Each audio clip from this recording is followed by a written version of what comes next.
The medieval world was brutal. No central heating, no insulated homes, no modern medicine.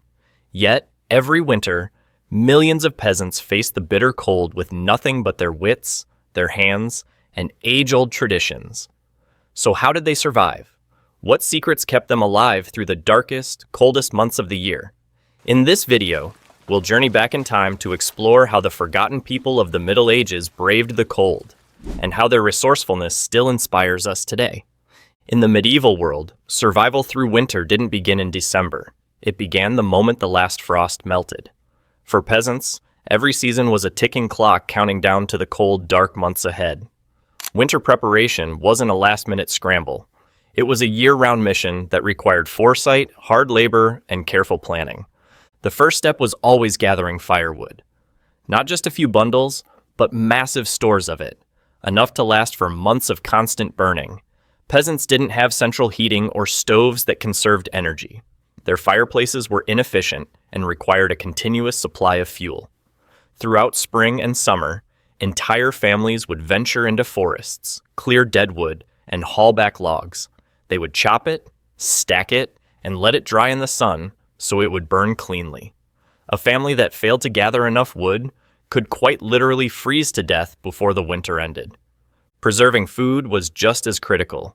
Harvested crops like cabbage, carrots, onions, and turnips were carefully stored in root cellars, cool, dark places where the temperature remained stable.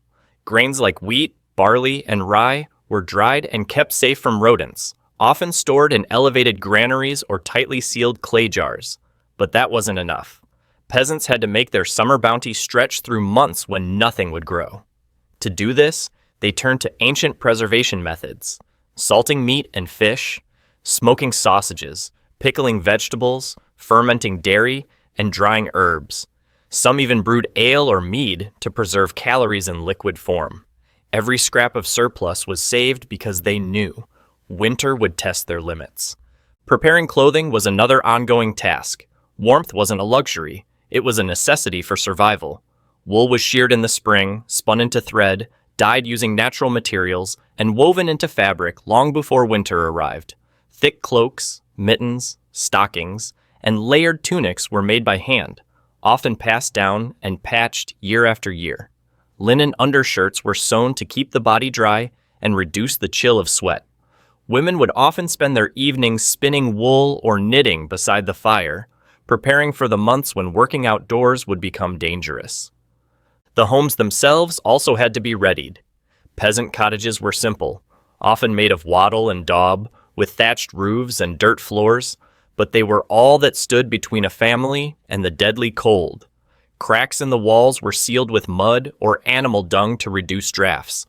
Roofs were inspected and repaired using straw, reeds, or wooden shingles. Windows, if there were any, might be covered with cloth, wood, or oiled parchment to keep out the wind. Some even stuffed straw or hay between the walls to insulate the home. There was no such thing as over-preparing. Every small detail could mean the difference between life and death. Animals played a key role in this preparation as well. Chickens, goats, sheep, and pigs weren't just sources of food. They were part of the survival plan. Peasants had to breed them, fatten them, and butcher them at the right time to ensure their meat, hides, and fat could be used in winter. Slaughtering often took place in late autumn, just before the first snows. Nothing went to waste. Organs were eaten fresh, fat was rendered into tallow for candles or cooking, and hides were tanned for clothing and blankets. Sometimes, smaller animals were brought inside the home to share warmth and prevent predators from stealing them during the long nights. But perhaps one of the most overlooked forms of preparation was psychological.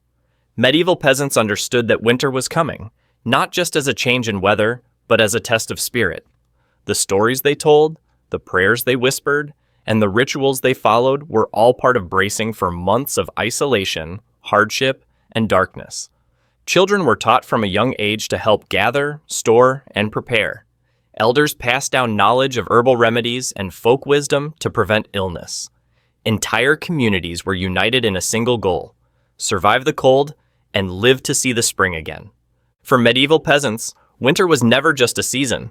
It was an adversary, and the only way to defeat it was through discipline, unity, and relentless preparation. When the harsh chill of winter swept across medieval Europe, heating the home wasn't just a matter of comfort, it was a matter of life or death. For the vast majority of peasants, who lived in simple, poorly insulated cottages, the cold was a constant, creeping presence. There were no thermostats, no electric heaters, no gas fireplaces.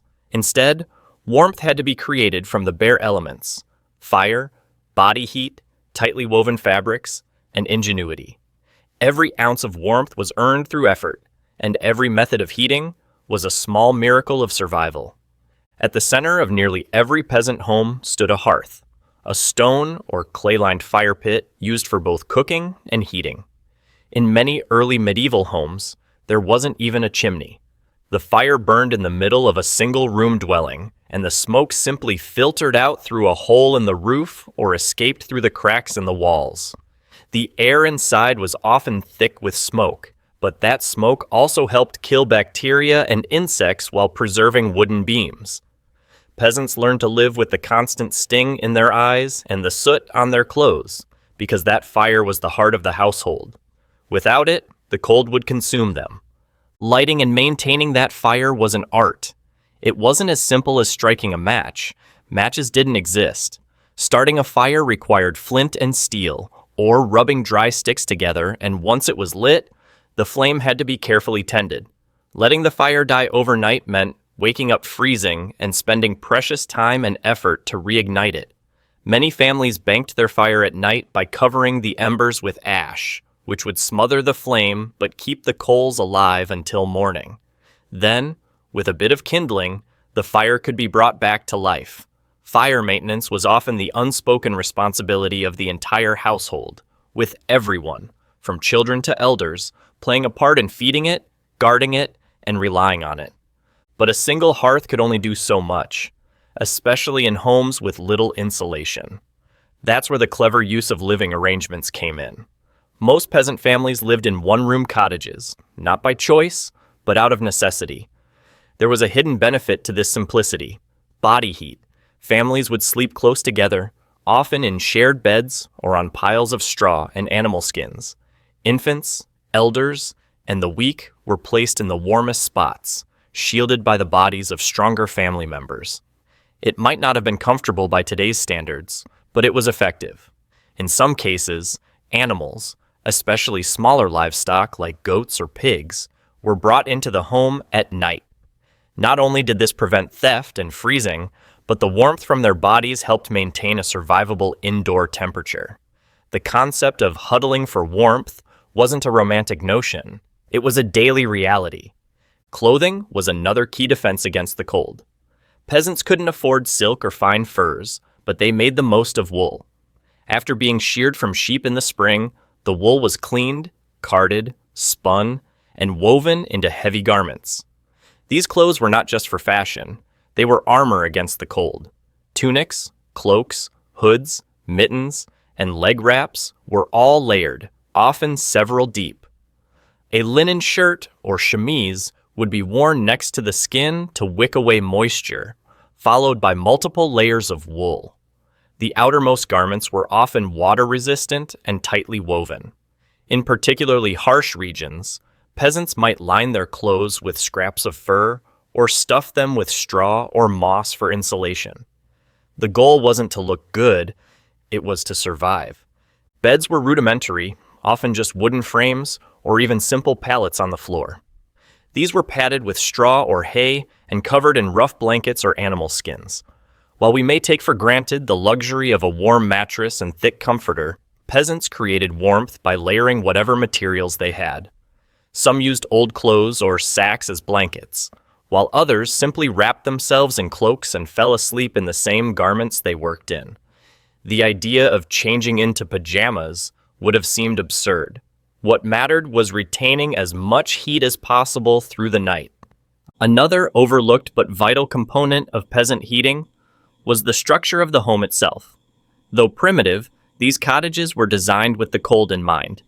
Thick thatched roofs provided insulation, while low ceilings helped trap heat closer to the ground. Doors were often covered with thick cloth or animal hide to block drafts. Windows, when they existed, were small, few, and tightly shuttered, often just holes covered with cloth, wooden panels, or oiled parchment to keep out the wind while allowing a little light. The floors were usually just packed dirt, sometimes covered with rushes or straw to reduce the cold from below. The daily rhythm of life also adapted to the cold. Peasants would rise late and go to bed early during the winter months, making the most of limited daylight. Tasks were done quickly and efficiently to avoid lingering in the cold.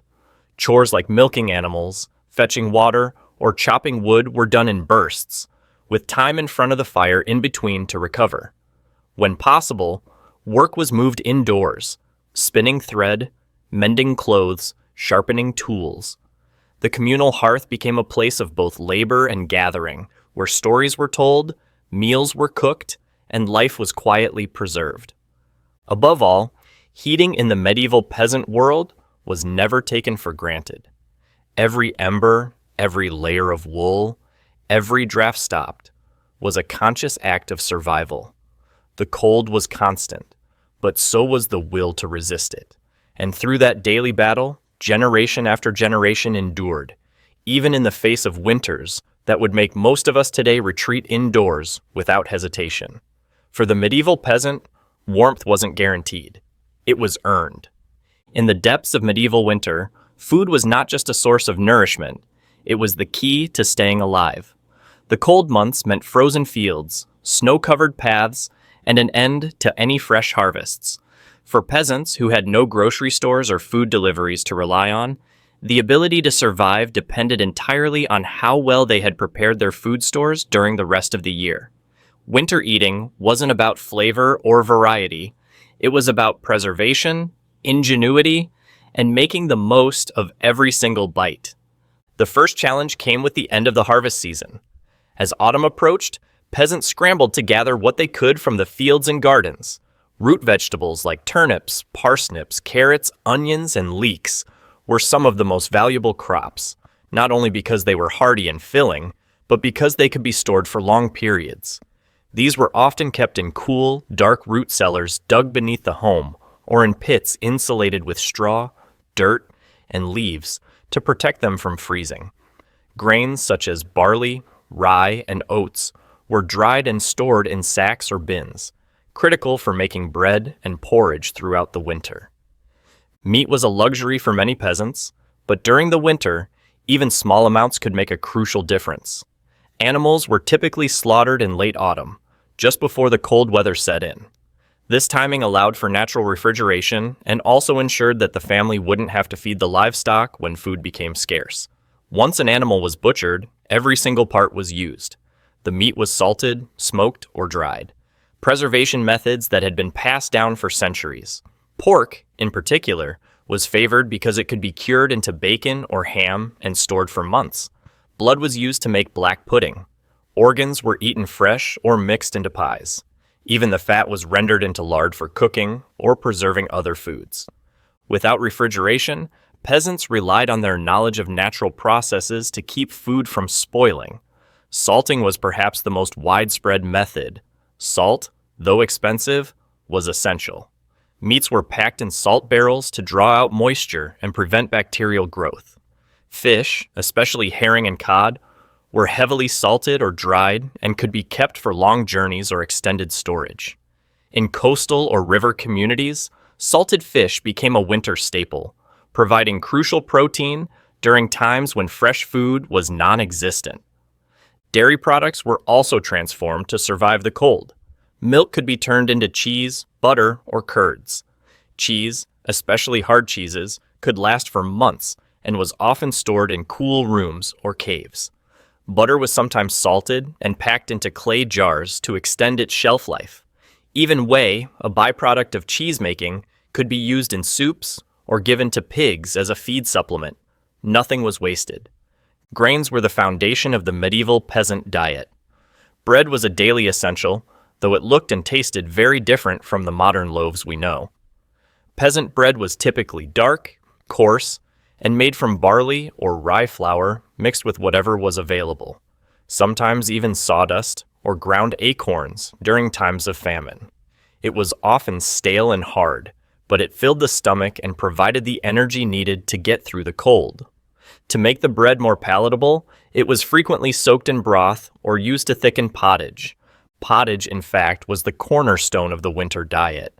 It was a thick stew made from whatever ingredients were on hand: grains, root vegetables, herbs, and occasionally scraps of meat or bones.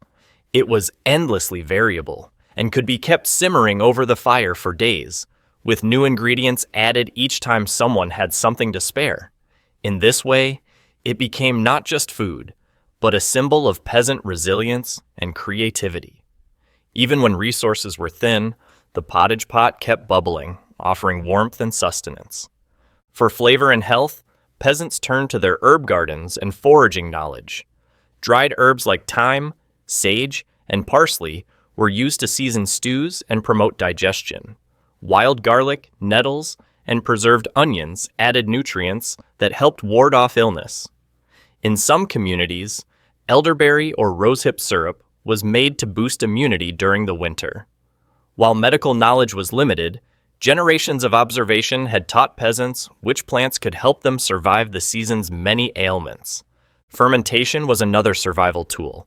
Fermented foods like sauerkraut, pickled cabbage, were rich in vitamin C and helped prevent scurvy, a common risk when fresh produce was unavailable. Alcoholic beverages, like ale, cider, and mead, were consumed regularly, not just for recreation, but because they were often safer to drink than water. Ale was weak in alcohol by modern standards, but rich in calories and nutrients, making it a liquid bread of sorts. It was common for even children to drink watered-down ale with their meals during winter. Meals were typically eaten communally, with the family gathering around the hearth. Food was ladled into shared bowls or wooden trenchers, and everyone ate with spoons or hands. There was little ceremony, just quiet gratitude that the pot was still warm and the food hadn't run out. Hunger was always lurking at the edge of winter, and every meal was a small victory against it. Despite the simplicity of their meals, medieval peasants understood the delicate balance between hunger and health. They rationed carefully, avoided waste, and stretched their supplies with unmatched discipline. When a neighbor's store ran low, bartering or sharing was common. A handful of beans traded for a turnip, a piece of salt pork exchanged for a lump of cheese. This informal food economy helped keep communities alive during the darkest times. In the end, what medieval peasants ate during winter was not glamorous or indulgent, but it was enough. It was humble, nourishing, and crafted with care and experience. Every preserved ham, every dried bean, every crust of bread was part of a long, patient strategy to outlast the cold. Through grit, knowledge, and a deep respect for the rhythms of the land, they endured. And in doing so, they wrote a forgotten story of survival, one bowl of pottage at a time. In the harsh reality of a medieval winter, the home was not simply a structure, it was a fortress against the elements, a communal cocoon where survival depended not just on warmth and food, but on the strength of human connection. For peasants living in poverty and exposed to the cruel forces of nature, home life and the surrounding community played an irreplaceable role in withstanding the long, dark months. Winter wasn't a solitary challenge, it was a shared experience, and in that sharing, people found the resilience to endure. The typical peasant home, often called a croft or cottage, was modest in every sense. Built from materials that were locally available, most were constructed with wattle and daub walls, woven wooden sticks coated with a mixture of mud, straw, and animal dung, and topped with a thatched roof. The floors were made of packed earth, sometimes covered with rushes or straw to soften the cold and absorb waste. These homes were not insulated in any modern sense, and cold air could still find its way through gaps and crevices, yet every effort was made to fortify the interior against the bitter winds outside. Most peasant homes consisted of a single room that served multiple functions: kitchen, living area, workshop, and bedroom. In some slightly larger homes, there might be a loft or a small partition for sleeping, but space was always limited. Families lived shoulder to shoulder, often sharing sleeping areas on straw beds or wooden platforms with layers of blankets, old clothing, and animal skins piled high. In the winter, this closeness wasn't just due to lack of space, it was intentional. Body heat was one of the most effective and reliable sources of warmth, and family members huddled together at night like a living furnace, preserving what little warmth they had generated during the day. The fire at the center of the home became the spiritual and practical heart of winter life. Around it, people cooked, dried clothes, told stories, sharpened tools, and warmed their hands. The hearth was more than just a means of heating, it was a symbol of life. It was common for one person to be assigned to tend the fire at all times, even through the night, to make sure it never went out. The hearth also provided light during the long nights when candles and oil lamps were expensive luxuries. Shadows danced on the walls as flickering flames illuminated the simple, soot-stained interiors, turning even the smallest cottage into a place of flickering hope. But the warmth of winter did not come from fire alone. It came from people. Community was an essential part of surviving the medieval cold. In villages, neighbors often helped one another without formal arrangements. The concept of mutual aid wasn't considered charity, it was survival strategy. If one household had run out of firewood or their stores of grain had spoiled, another might step in to help, knowing that the favor could be returned tomorrow. This interdependence created tightly knit communities where bonds were formed not through luxury, but through shared hardship. Communal resources were common, especially in smaller villages. Some communities shared large baking ovens, where families would take turns baking their bread. These ovens retained heat for hours and allowed families to make multiple loaves in one firing, conserving fuel. Wells or water sources were also shared, as were spaces for butchering animals, preserving food, or even repairing tools. These communal activities weren't just practical, they were social. In the cold isolation of winter, such tasks became moments of connection, laughter, and emotional warmth, even in the face of relentless hardship. Storytelling became a cherished ritual during the long evenings. With little light and few distractions, families gathered around the fire to listen to elders recount folktales, legends, religious stories, or family histories. These stories were more than entertainment. They preserved culture, taught moral lessons, and gave meaning to suffering.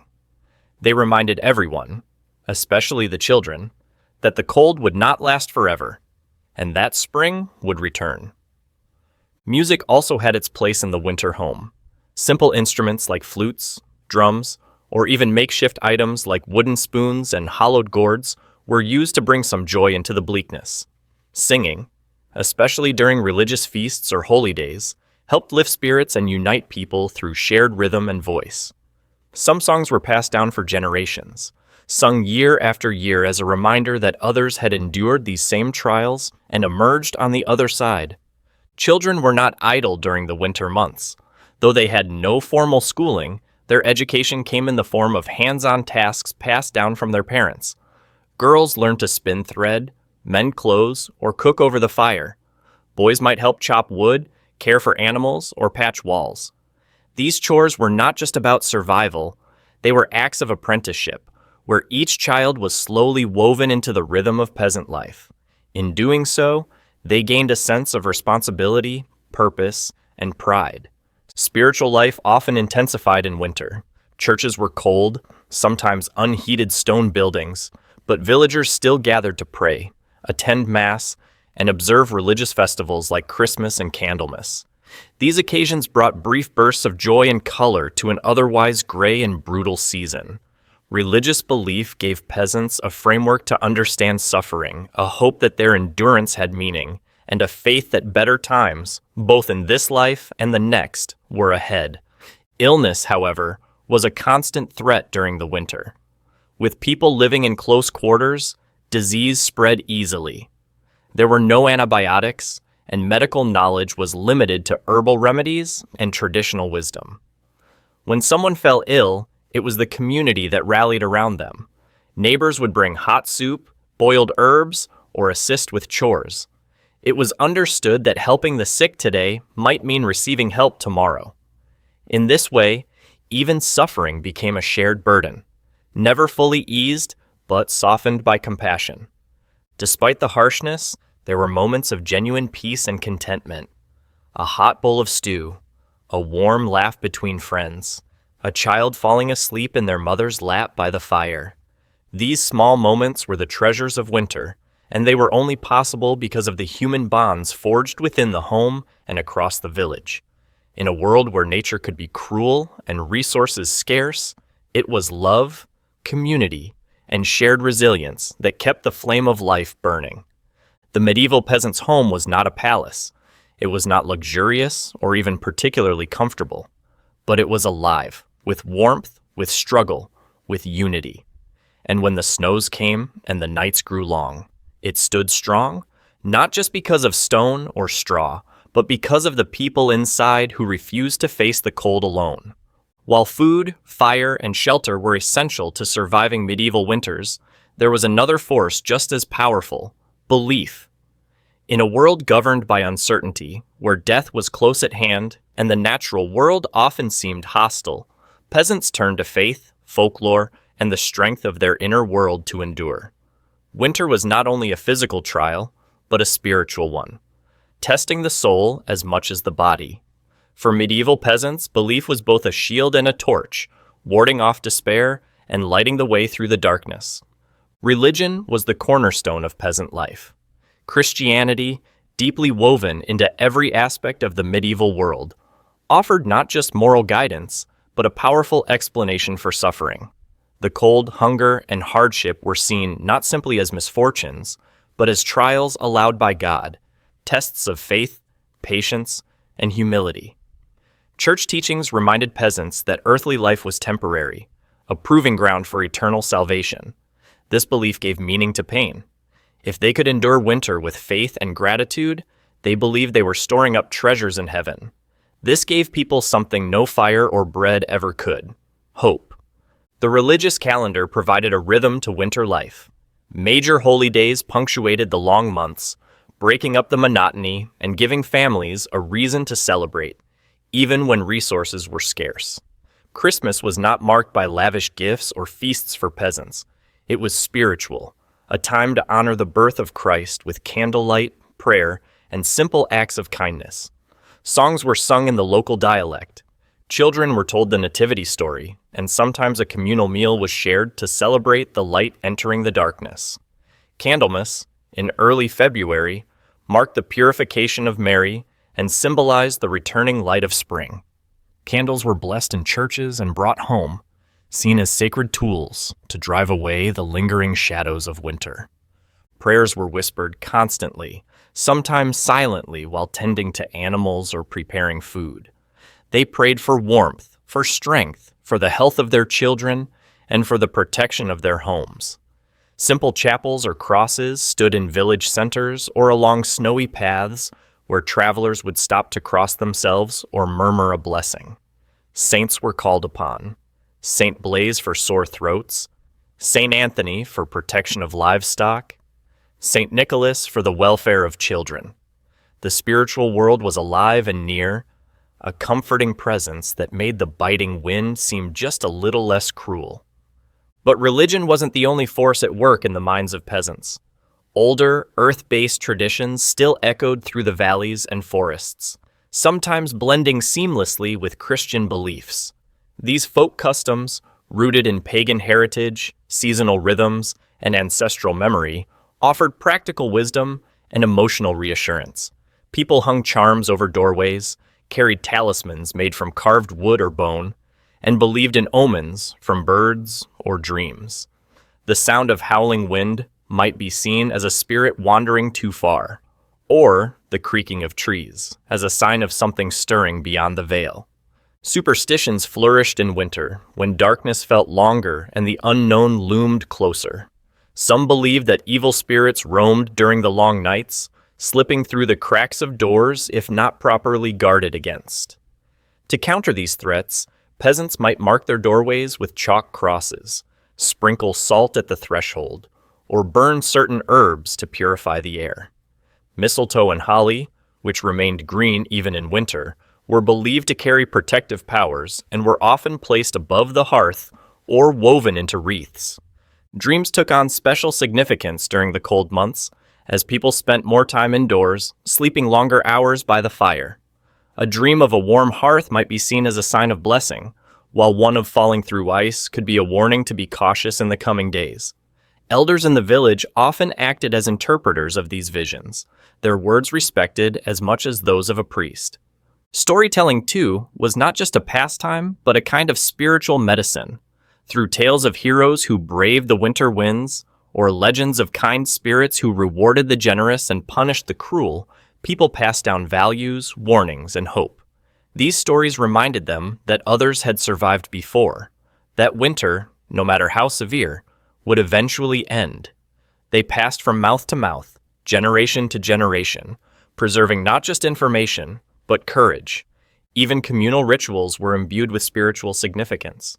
A family might bless their fields or food stores with holy water, or say a special prayer when lighting the first fire of the season. Bonfires were sometimes lit in open spaces to push back the darkness symbolically, bringing together the entire village in shared reverence and solidarity. The smoke that rose into the sky carried with it a collective plea. Protect us, watch over us, carry us through the cold. Death was an ever-present part of winter. The elderly, the sick, the very young, they were especially vulnerable. When a death occurred, it was marked not only by mourning, but by ritual. The body was often prepared in the home, surrounded by candles, and watched over by family and neighbors through the night. This vigil wasn't just about saying goodbye. It was about reaffirming life, honoring the soul, and finding meaning in the face of tragedy. For peasants, death in winter wasn't unexpected. It was part of the season. But through faith and ritual, it was also a passage, not an end. For all its brutality, winter also held beauty and wonder. Snow-covered fields were quiet, serene, and pure. Icicles caught the light like glass. The northern wind whispered secrets through the trees. Children laughed while sliding on frozen streams, and families looked up at stars in a sky so clear it felt otherworldly. In these moments, even the poorest peasant could feel a connection to something greater, nature, the divine, or simply the enduring spirit of humanity. In the end, belief, whether in God, in tradition, or in the quiet strength of the human heart, was what made survival possible. It warmed the spirit when fires burned low. It filled empty stomachs with meaning. It gave people the strength to rise each day, gather wood, tend the fire, feed the children, and wait for the thaw. Through belief, winter was not just endured, it was transcended.